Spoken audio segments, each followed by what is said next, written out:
Sa Cebu pa rin, patay ang isang bata habang na-ospital ang iba sa kanyang pamilya matapos malason. Ang inihinalang dahilan, uri ng isdang kanilang inalmusal. Nagluto ko sudan niya. Dugay na ko nagluto ng sudan na gid niya.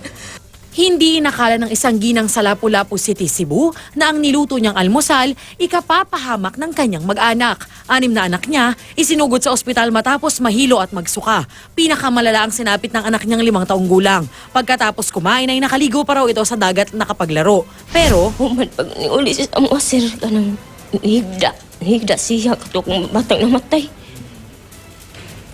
Yung mo ato naging nalipong siya ng sukab.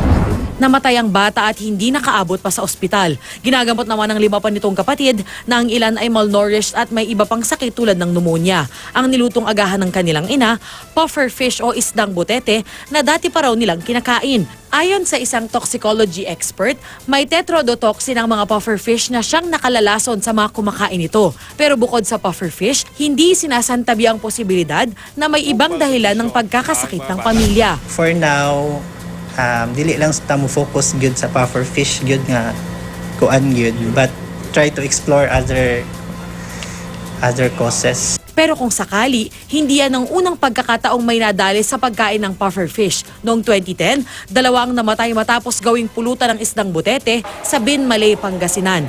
Mula 2011 hanggang 2013, 4 pa ang nabalitang namatay dahil sa pagkain nito. Lahat sila pare-parehong nanakit ang tiyan, nahilo at nagsuka matapos kumain ng isdang butete. Matagal nang ipinagbabawal ng Department of Health at Bureau of Fisheries and Aquatic Resources ang pagkain ng puffer fish dahil sa taglay nitong lason.